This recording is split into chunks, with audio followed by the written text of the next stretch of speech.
I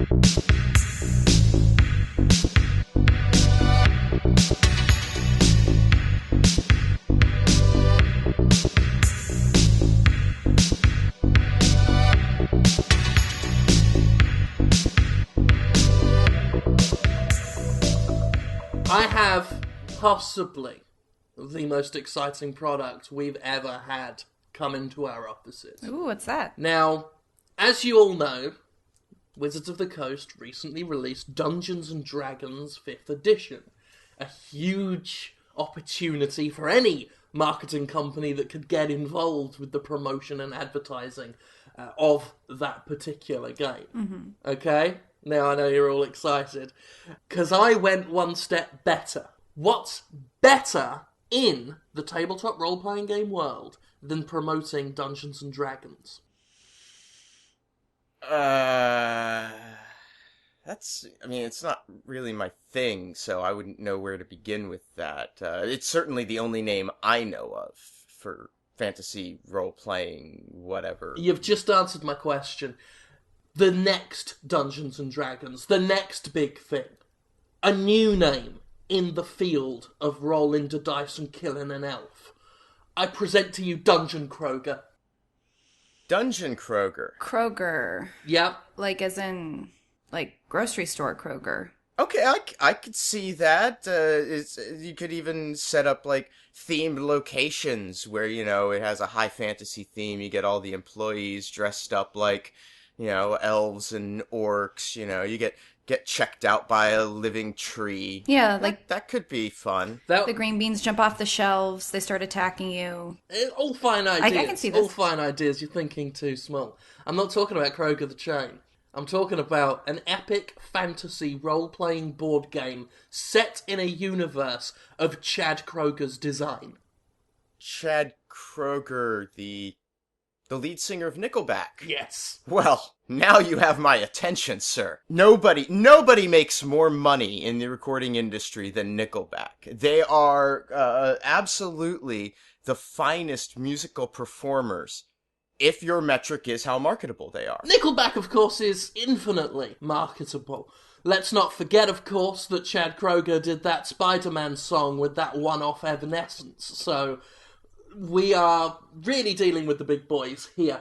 DungeonKroeger is, as I say, an epic role-playing fantasy board game. One player takes on the role of the Kroeger Master.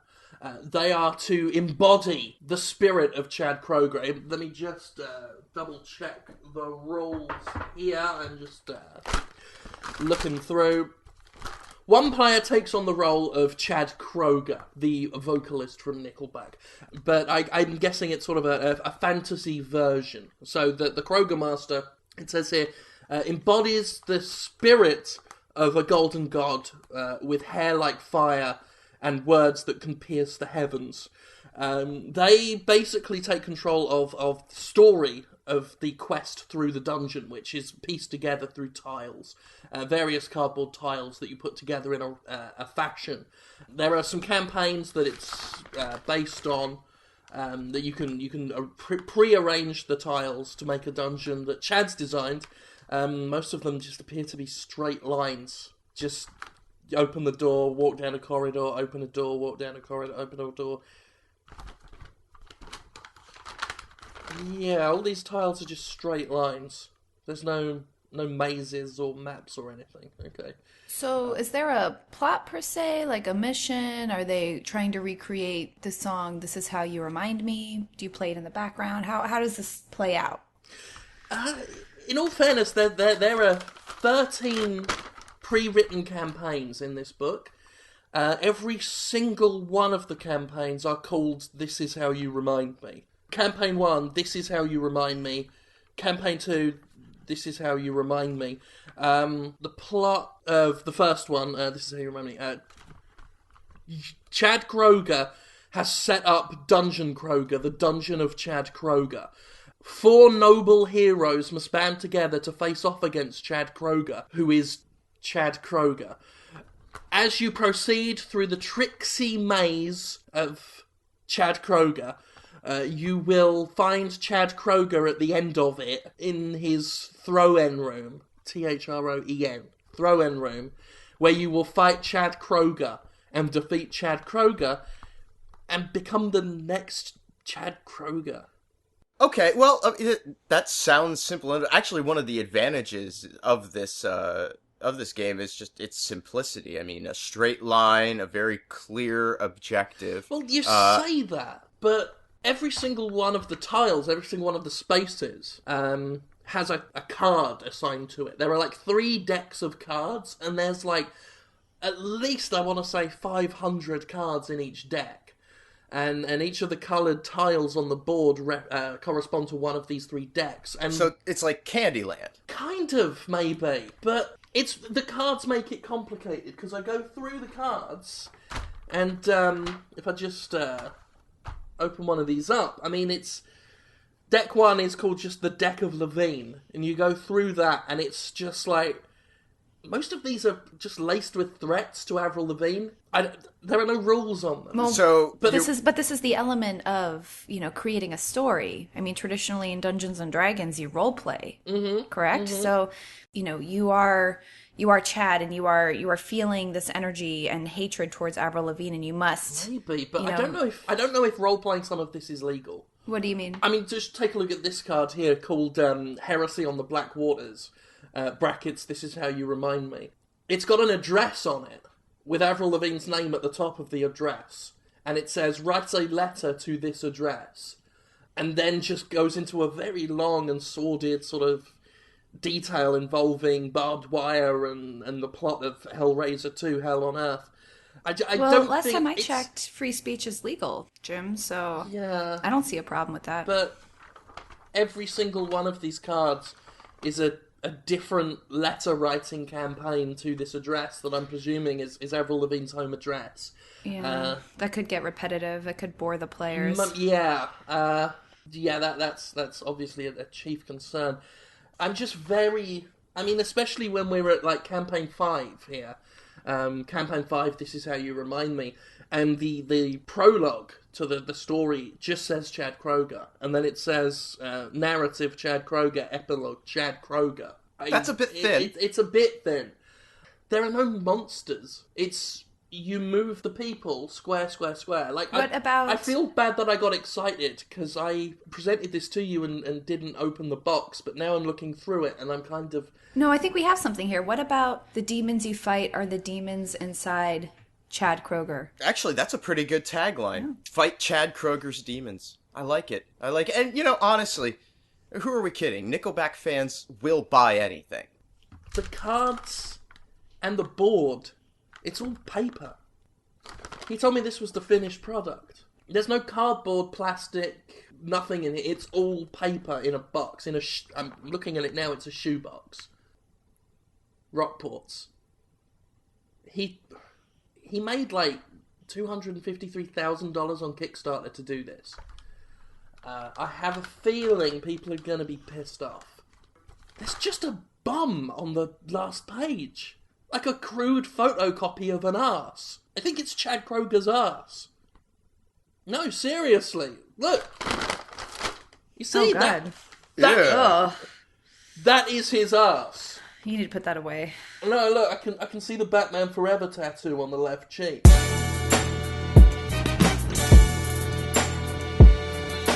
So I normally don't like to bring up, issues inside of the office during our meetings, but I just wanted to give you guys a heads up if you weren't already aware. I asked Craig to drive Craig to the vet's office the other day. Mm-hmm. I hope everything's okay. Yeah, it's just Craig, him. He's got problems, so I had Craig drive him over to see the vet. I figured, this was too far advanced for Dr. Nightscream to handle. So, but I wanted to let you guys know, I think Craig has rabies. Ooh. Oh. Yeah, he's just been erratic lately. He's been more erratic than usual, a little bit more slow than usual when I ask him to do some things.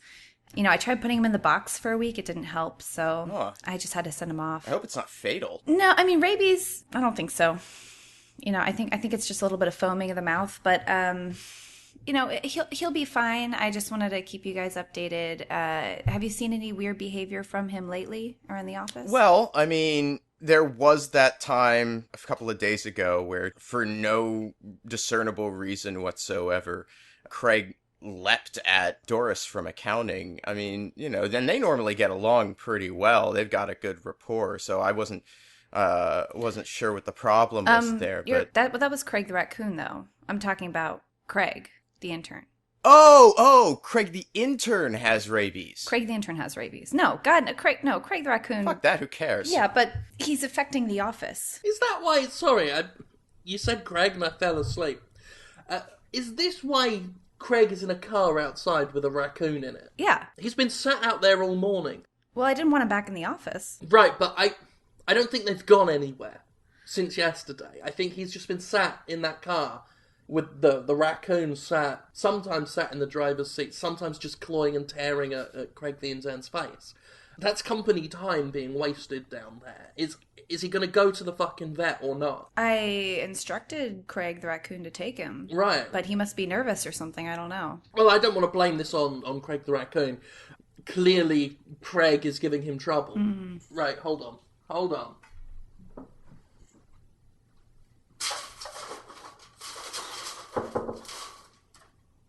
Craig, you lazy, shiftless bastard! Get to the fucking vet! He's just staring at me. God damn. I can't understand lazy asshole. Why he would put up such a fight about going to the vet and getting well. It's just childish behavior. It's the sort of thing you expect of a toddler. Well, he did mention something about wanting to see a human doctor, but I don't understand where he's coming from on this. Like, he clearly has rabies. He's an intern. He's banging on the window now. Yeah, he's banging on the window. Craig, he's upsetting the raccoon. It's on his back. I think every time he's banging the windows, like red stuff, I'm not sure what that is, strawberry sauce or wine you shouldn't be drinking on the job, just smearing all over the windows. Oh, God damn it, Craig. Is that a company car? Well, besides... Stop getting claret on the windows, you dick! He's an intern. He doesn't have access to the company healthcare plan, so Dr. Nightscream would be of no help to him anyway. He's trying to drive it! What? Craig the intern has climbed into the driver's seat. Oh, no. Fucking pants half down, I can see his ass crack. Getting blood all over the leather. The imitation leather. He's dropped the keys. Picked them back up. Got them back in. Oh, shit. Oh, driver's door swung open. He's fallen out. Yep, Craig the raccoon's stopping him. Good work, Craig. Good work. You stop him stealing company property. And they've just kind of rolled and tumbled around the corner of the building. Can't see him now. I'm sure Craig the raccoon will get it sorted out and get him there. He's a responsible chap. I just worry about him being around Craig. He's a bad influence. The intern, I mean, obviously. Well, I don't want him. He got himself rabies. I don't want him to give Craig the raccoon rabies. I mean, that's a lot of... I'm looking at it now. That's blood, actually, what Craig the intern has been recklessly fucking spilling in that car. Well, that's just... We're going to have that car burned. I mean, isn't rabies transferred through fluid exchange? I mean, that's just downright irresponsible of him to fling his rabies everywhere he goes. We're going to have to quarantine that whole area now, and we're going to have to quarantine Craig. We're going to have to put him in a dog box or something.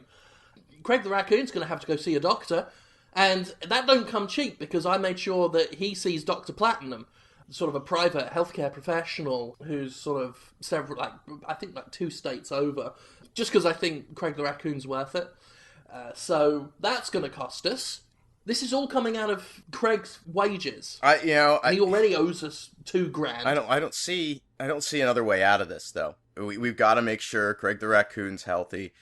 And Craig the intern will work it off eventually, I'm sure. We'll probably have to extend his contract another, 8 years? I think so, at least. Okay. Well, it's not like he has any other options. Yeah.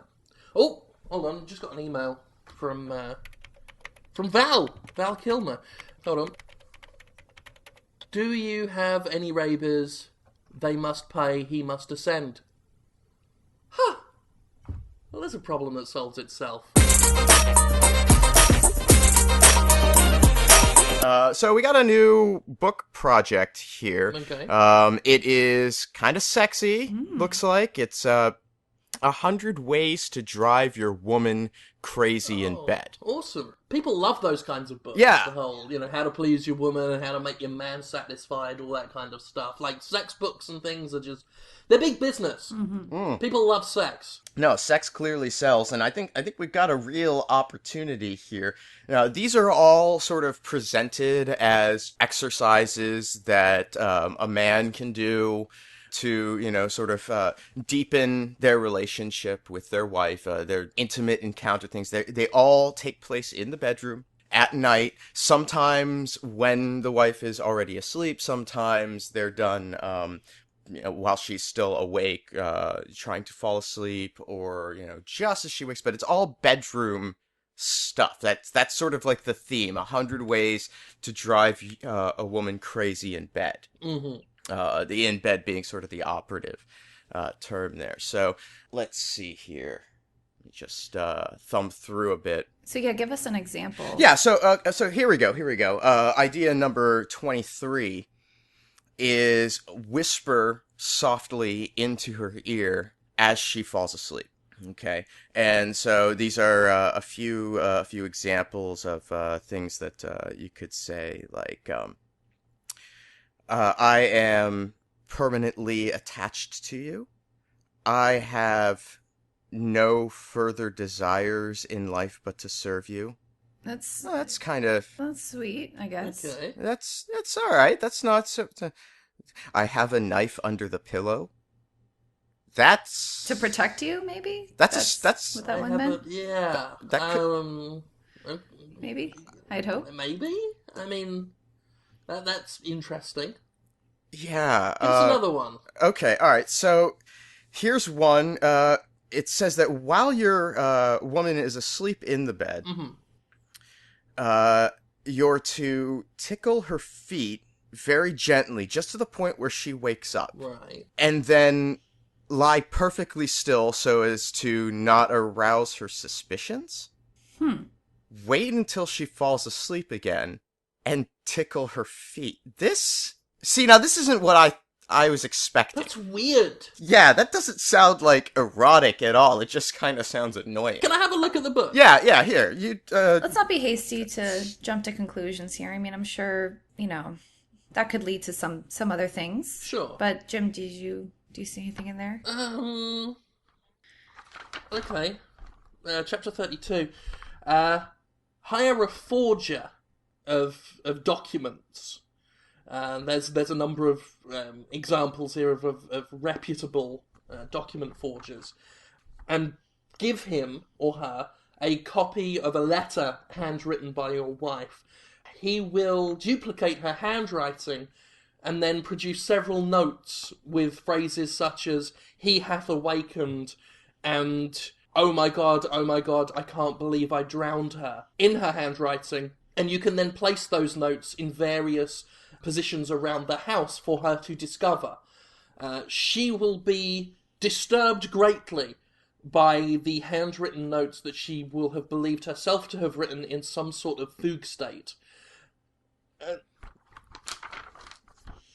This is all part of a chapter on how to convince her she's secretly murdered a small girl and developed amnesia afterwards. This I'm suddenly thinking the market for this could be a little bit smaller than I had first anticipated. Yeah, a little more niche. Yeah, I'm thumbing through. There's nothing about orgasms. Is there anything about Satan, by any chance? We could hit that market up. 15 chapters on Satan. Yeah, there we go. That's our market.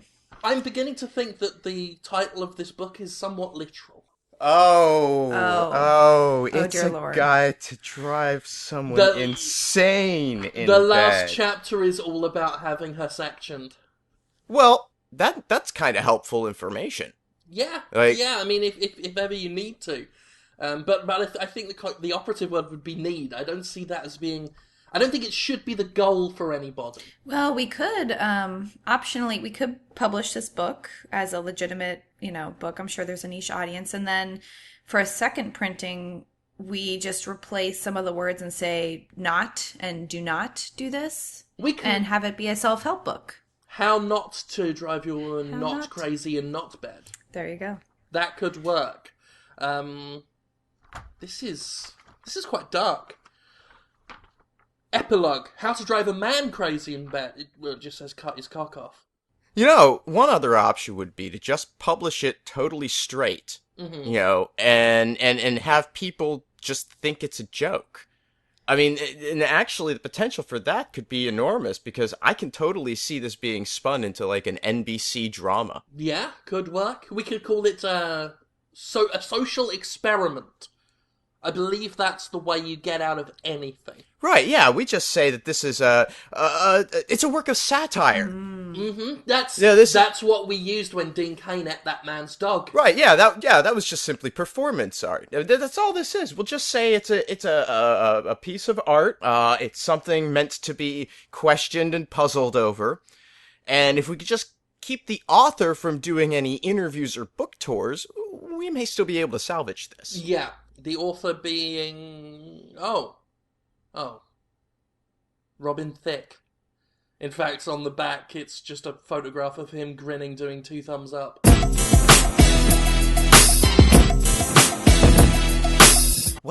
What is that smell? Does anybody else smell that? Yeah, a little bit. Is that Craig? What smell? I don't smell anything. I know that it's a little... Just pungent, just disgusting. It's really... It smells a little bit of bacon. It smells like that time you peed on Craig, Jim. Oh! Are you talking about the pissy smell?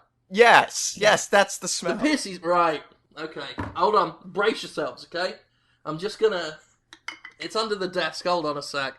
What Oh! are those? Oh! Jim, please tell me that's not what I think it is. Hang on. There we are. What do you think of that? Please tell me that's apple juice. That is 3 jars of cold piss. Oh. God. Excuse me. I'm... Why do you have those? Okay. Gotta confess, I'm a little bit surprised at your reactions there. I was expecting you to be a bit more excited. You have 3 jars of piss in the conference room. Right, first of all, let's look at the facts. I have 3 jars of cold piss, for a start, in the office. Right, yes, you have 3 jars of piss in the office, in front of us, reeking. I don't think it's sanitary. Not to mention, it's just kind of gross. Right, but have you noticed how these jars, which initially look like mason jars, are slightly larger and in fact conform to no known measurement of jar? This is a completely unique size of jar. Filled with piss. Cold piss. Cold piss. Thank you. Yes, this is the new product line. Piss in a giant jar? Are we selling the jars or the piss? Right, this man comes up to me. He's got a lockup out in Wisconsin. I go there sometimes to look at exciting, innovative new products that do not yet have a patron or a company behind them. Something we could market ourselves, find a buyer for, come up with some innovative new idea for, and he had these 3 jars full of cold piss. Old cold piss, I should say. No one knows exactly who made these micturations. They were just in the lockup. He's got a couple, actually. He goes from lockup to lockup, garage to garage, storage unit to storage unit, digging things out, and he sometimes sells them to me.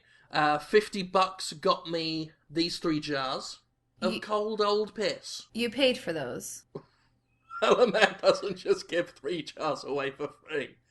Of cold piss. Old cold piss. Now, why are they cold? I'm confused here. They were cold in the unit. You froze them. Why? How does the cold come into play? He told me not to let the temperature drop between 38 degrees Fahrenheit. In fact, I really should put them back in the in the box. Does it turn into a piss monster at night or something? What's going on? I don't know, but he said it's got to be cold old piss. He said I got 3 jars of cold old piss. So you paid this man $50 for 3 giant jars of cold, not lukewarm, but cold pee. Yeah. What was? And you want us to market this? What was the strategy here? Right. Why did? I guess what I'm trying to figure out is what made you look at 3 jars of cold piss and say... Old cold piss. Old cold piss. And say, I gotta have those. Here's $50. Right, well, first of all, he dictated the price. I thought it was a bargain, so I didn't haggle, okay? Second of all, it's cold piss. Right? Summer months. It's hot out there, okay? People want cold things. So I saw cold, I thought, cold, summer, marketing, synergy, done. Third of all, old. Okay, this is old cold piss, right? Vintage, like wine or a car. Value. The resale value on 3 jars of old cold piss can only go up. At the very least, we could pop these 3 on eBay. I want to say $150. We just made back triple what I invested. That's at the very least. That's if we don't find some way to market this in another way, maybe as some sort of facial wash or soothing balm, hair care. Energy drink. I don't see window washer fluid. Any value. Like, all of the things you describe would add value, but they're kind of like, it's kind of like multiplication, you know? You can't multiply the value of 0. And at the end of the day, I really struggle to see any value whatsoever in jars of piss. How can you not see the value? I spent $50. Last time I checked, Conrad, that's a value. That's a monetary value. $50 right there. There's the proof. I've got a receipt. For the pee. Absolutely. For the old cold pee. I've got a receipt for the old cold piss. Right? One thing that you're not getting is just how unique this is. I already told you about the unique measurements. There's no factory standard measurement for these jars. Right? Another thing.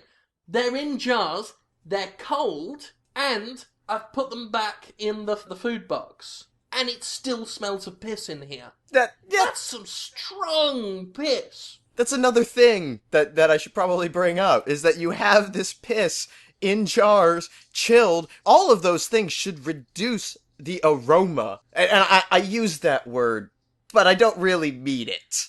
This stench, putrid. If anything, it enhances it. And the colder this old piss, the smellier it is. It clings to clothes as well, and probably should have warned you, but you probably want to be burning what you're wearing before you go home. Because this is going to then spread to everything else we own. That's you're telling me that I'm going to have to take another trip to the chemical bath on my way to the subway.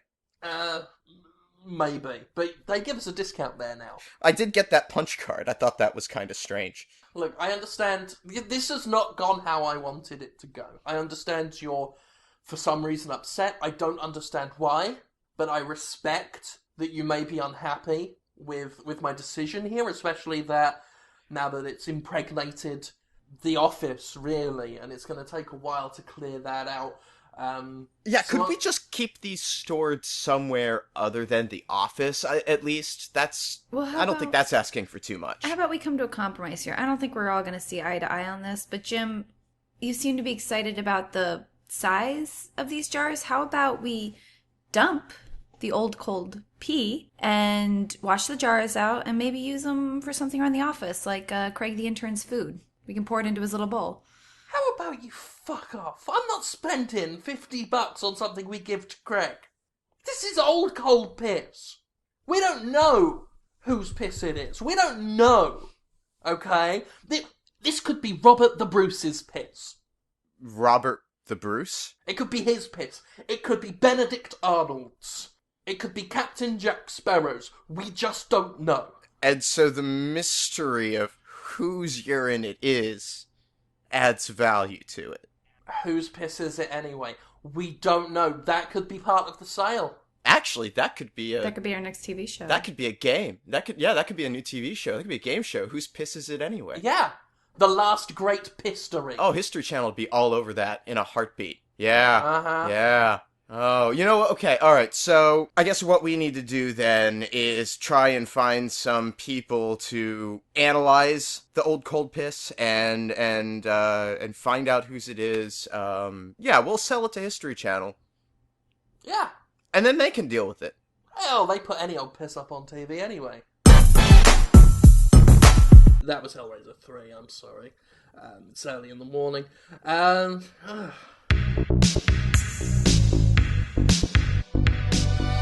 FistShark Marketing is Jim Sterling, Conrad Zimmerman, and Caitlin Cook. Theme music by Ben Rama. Segue music by Alizar Chand. Our editor is Nick Malone. More episodes are available at fistshark.com. Follow us on Twitter at FistShark for more of our exploits. And if you like us, give us a rating or review on iTunes. Complaints can be forwarded via email to fistsharkmarketing@aol.com. And remember, behind every great lie is a great profit. Goodbye.